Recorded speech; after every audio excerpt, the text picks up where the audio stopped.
रोशनी का अतीत जिसे वो छुपाती फिर रही थी, आज अचानक उसके सामने आ खड़ा हुआ। एक छोटी सी गलती और उसका सच सबके सामने आ सकता है। क्या इस बार भी रोशनी बच पाएगी या खुल जाएगा उसका राज?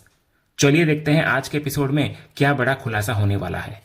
तो आज के एपिसोड की शुरुआत एक बेहद प्यारे और रोमांटिक सीन से होती है। साइली शांति से कपड़े घड़ी कर रही होती है, तभी सचिन कमरे में आता है और जानबूझकर पंखा चालू कर देता है। हवा से एक साड़ी उड़कर सीधा साइली के चेहरे पर आ गिरती है, तो साइली झल्ला कर पूछती है कि पंखा किसने चलाया। लेकिन सचिन इस मौके का पूरा फायदा उठाकर साइली को अपनी बाहों में खींच लेता है। दोनों की नजरें मिलती हैं। फिर साइली बिखरे हुए कपड़ों और काकू की डांट की चिंता करती है, पर सचिन बेफिक्री से कहता है कि आज की डांट वो खा लेगा, बस साइली उसका मुंह मीठा कर दे।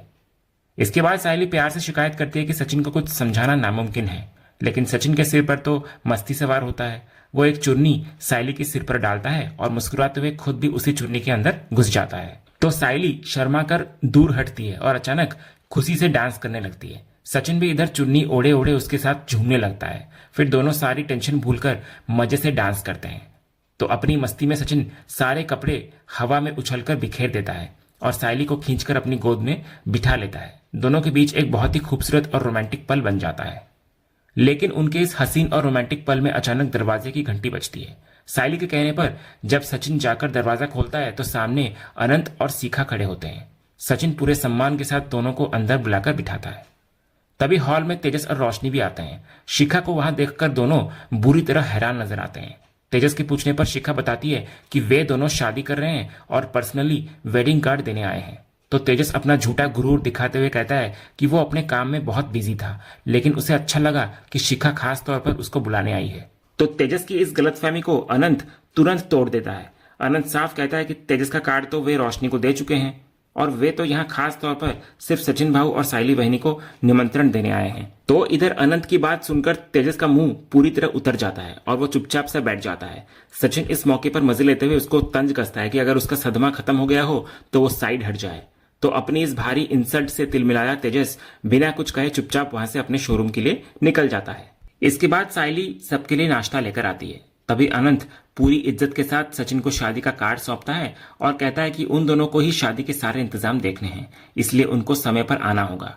सचिन भी इधर बड़े प्यार से हामी भरता है और अपने वादे की याद दिलाते हुए कहता है कि वे दोनों हमेशा उनके साथ है। वहीं शिखा भी साइली को पूरी शादी का फ्लोरल डेकोरेशन करने की जिम्मेदारी सौंपती है। तो साइली खुशी खुशी राजी हो जाती है और इसे अपनी तरफ से शादी का गिफ्ट मानकर एडवांस पेमेंट लेने से मना कर देती है। लेकिन शिखा प्यार से जिद करती है कि बिना पेमेंट लिए वो उससे ये काम नहीं करवाएगी। तभी इन सब की बातों के बीच शिखा को सचिन साइली के करीब देखकर रोशनी को बहुत चिढ़ होती है। वो तुरंत ब्राइडल मेकअप डिस्कस करने का बहाना बनाती है शिखा के सामने और उसको अपने कमरे में ले जाती है। उधर कमरे में आते ही रोशनी अपना असली रंग दिखाती है। वो शिखा पर भड़कते हुए पूछती है कि उसका दिमाग खराब हो गया क्या, जो वो अपनी शादी में उन दोनों को बुला रही है। तो शिखा रोशनी को आईना दिखाते हुए कहती है और याद दिलाती है कि उन दोनों की लव स्टोरी में सचिन और साइली ने कितनी हेल्प की है। शिखा साफ कहती है कि अनंत सचिन को अपने बड़े भाई की तरह मानता है, इसलिए उन्हें शादी में ना बुलाने का कोई सवाल ही पैदा नहीं होता। शिखा रोशनी की बात को पूरी तरह दरकिनार करते हुए उसे शादी में समय पर आने का कहकर वहां से निकल जाती है। वहीं दूसरी तरफ सचिन अपनी कैब में दो सवारियों को बिठाता है और पूरे तरीके से कोनर ऐप में उनका स्वागत करता है। लेकिन उनमें से एक सवारी बहुत ही बदतमीजी से सचिन को तुरंत ओटीपी लेकर गाड़ी तेज चलाने को कहता है ताकि फिल्म में उनका आइटम नंबर मिस न हो जाए। तो उन आदमियों का ये बेहुदा अंदाज देखकर सचिन को बहुत गुस्सा आता है, लेकिन वो खुद को काबू में रखता है। इधर सचिन अभी खुद को संभाल ही रहा होता है कि अचानक पीछे बैठे वो दोनों आदमी शराब की बोतल निकालकर ग्लास में डालने लगते हैं।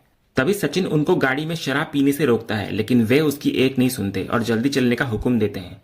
सचिन फिर उन्हें सबक सिखाना चाह रहा होता है, लेकिन तभी उसे कोनर कैब मैनेजर की दी हुई लास्ट वार्निंग और सस्पेंशन की धमकी याद आ जाती है। तो अपनी नौकरी और परिवार की मजबूरी के कारण सचिन अपना भारी गुस्सा पी जाता है और चुपचाप गाड़ी आगे बढ़ा लेता है।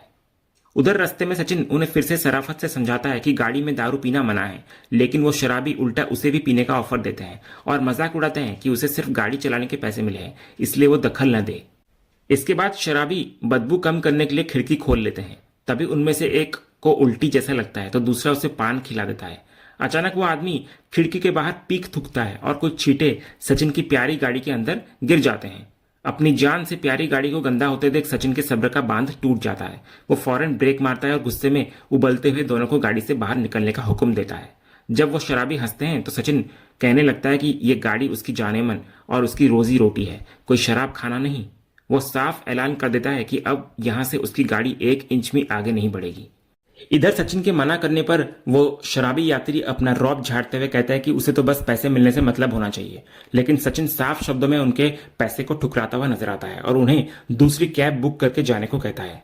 तभी बात बढ़ती देख वो यात्री सचिन को धमकी देते हैं कि वे उस ऐप के प्रीमियम यूजर हैं और उनकी एक खराब रेटिंग सचिन का पूरा धंधा चौपट कर सकती है।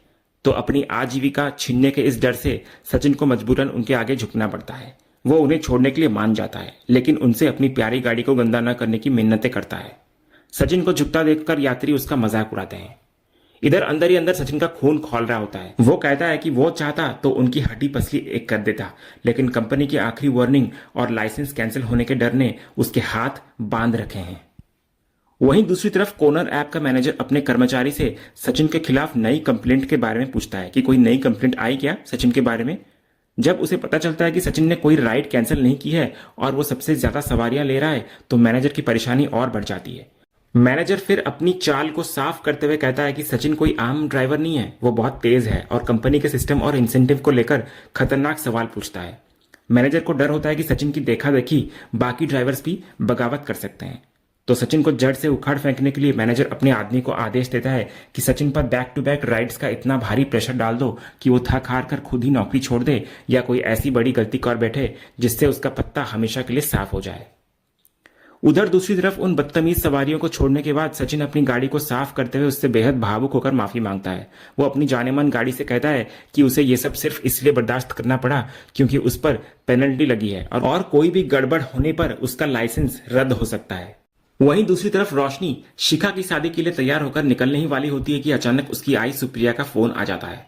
इधर फोन उठाते ही रोशनी चिढ़ जाती है और अपनी आई को बार बार फोन करने के लिए डांटने लगती है। लेकिन सुप्रिया अपनी सफाई देते हुए कहती है कि उसने ये फोन अपने लिए नहीं बल्कि क्रिश के लिए किया है। सुप्रिया बहुत परेशान होकर बताती है कि क्रिश कई दिनों से बेहद उदास है और बार बार यही रट लगा रहा है कि वो साइली के आई के घर पर बहुत खुश था। तो रोशनी इस बात को हल्के में लेते हुए कहती है कि क्रिश अभी बच्चा है, इसलिए सुप्रिया को उसके दिमाग से ऐसी बातें निकाल देनी चाहिए। तो सुप्रिया रोशनी को समझाती है कि क्रिश अब इतना भी छोटा नहीं रहा, वो सब समझने लगा है। वो रोशनी को सलाह देती है कि वो या तो क्रिश को कुछ दिन अपने पास रख ले या फिर साइली को बुलाकर उसे वापस भेज दे ताकि क्रिश खुश रह सके। ये सुनकर रोशनी बुरी तरह भड़कती हुई नजर आती है। वो सुप्रिया को याद दिलाती है कि घर का माहौल कैसा है उसे पता है ना, और इस वक्त एक छोटी सी भी गड़बड़ उसके लिए कितनी घातक साबित हो सकती है। तो रोशनी की इस बेरुखी पर सुप्रिया का गुस्सा फूट पड़ता है। वो रोशनी को उसकी पुरानी गलतियां याद दिलाती है कि कैसे उसके एक्सीडेंट के वक्त उसने क्रिश को संभालने के बजाय हॉस्टल भेज दिया था। सुप्रिया उसको ताना मारती है कि जब क्रिश को घर के प्यार की जरूरत थी तो वो प्यार उसको सचिन और साइली से मिला, और अब जब क्रिश वहां खुश था तो रोशनी ने उसे वहां से भी दूर कर दिया। सुप्रिया वार्निंग देती है कि इन सब बदलावों का असर क्रिश के दिलो दिमाग पर पड़ रहा है। उसकी मुस्कुराहट गायब हो चुकी है और अगर ऐसा ही चलता रहा तो उसकी खुशी हमेशा के लिए छिन जाएगी। तो सुप्रिया की कड़वी बातें सुनकर रोशनी टेंशन में आ जाती है। वो अपनी आई से ऐसी बातें बंद करने को कहती है और दावा करती है कि एक माँ होने के नाते उसे क्रिश की सबसे ज्यादा फिक्र है। रोशनी सुप्रिया से कुछ दिनों का वक्त मांगती है, लेकिन साथ ही सख्त हिदायत देती है कि तब तक वे दोनों छुप कर रहें, किसी से बात न करें और बिल्कुल संभल कर रहें, क्योंकि एक गलती उसकी पूरी लाइफ बर्बाद कर सकती है। सुप्रिया इसे गलत मानती है, लेकिन रोशनी उसे अपनी परवाह का वास्ता देकर जबरदस्ती फोन काट देती है। उधर दूसरी तरफ शिखा की शादी के फंक्शन में सचिन वहां के शानदार डेकोरेशन को देखकर उसे 10 से 4 नंबर देता है। साइली यह सुनकर थोड़ा हैरान होती है, तो सचिन मुस्कुराते हुए अपनी बात को पूरी करता है कि 4 नंबर तो सिर्फ डेकोरेशन के लिए है, लेकिन जिसने ये पूरी मेहनत की है यानी कि उसकी बाइक को साइली, उसको तो उसे 10 से 11 नंबर देना पड़ेगा। सचिन साइली से हॉल का डेकोरेशन दिखाने को कहता है और दोनों खुशी खुशी वहां चले जाते हैं। उधर हॉल का डेकोरेशन देखकर सचिन साइली के काम की जमकर तारीफ करता है, तो साइली उसे थैंक यू कहती है और बताती है कि अब जाकर उसको बहुत बेहतर महसूस हो रहा है। वो अपनी संतुष्टि जाहिर करती है कि भले ही शिखा की शादी और रिया के रेस्टोरेंट का डेकोरेशन उसकी तरफ से एक गिफ्ट था, लेकिन काम तो आखिर काम है। साइली फिर भगवान से बस यही प्रार्थना करती है कि उसे ऐसे ही काम मिलता रहे। इसके बाद अनंत तैयार होकर आता है। सचिन इधर अनीश और मंगिया से सारी तैयारियों का जायजा लेता है। इधर अनीश साइली के डेकोरेशन की जमकर तारीफ करता है। तभी शिखा भी इधर सज धज कर वहां आ जाती है। तो अनंत उसको देखकर पूरी तरह मंत्रमुग्ध होता हुआ नजर आता है और इशारों इशारों में उसकी खूबसूरती की तारीफ करता है।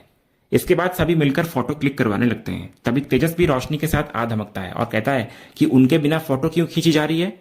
तो उनके शामिल होने के बाद सबकी एक साथ फोटो ली जाती है।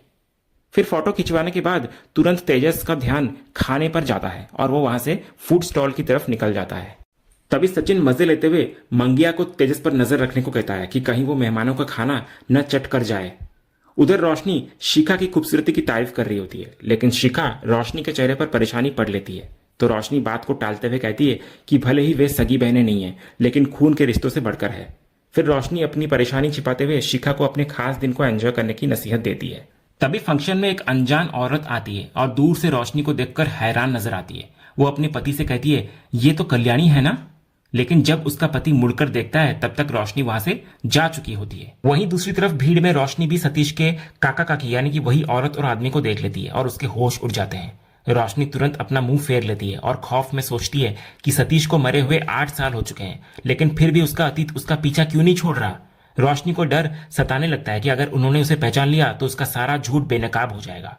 और इसी भयंकर खौफ और सस्पेंस के साथ ये एपिसोड आज का यहीं पर खत्म होता है। तो दोस्तों, आपको आज का ये एपिसोड और इसका अपडेट कैसा लगा, अपनी राय हमें कमेंट करके जरूर बताएं। और अगर आपको आज का ये वीडियो पसंद आया हो तो वीडियो को लाइक और शेयर जरूर करें। और उड़ने की आशा के आने वाले रोमांचक ट्विस्ट एंड टर्न्स जानने के लिए हमारे इस चैनल को सब्सक्राइब करना ना भूलें। मिलते हैं अगले वीडियो में, तब तक के लिए धन्यवाद।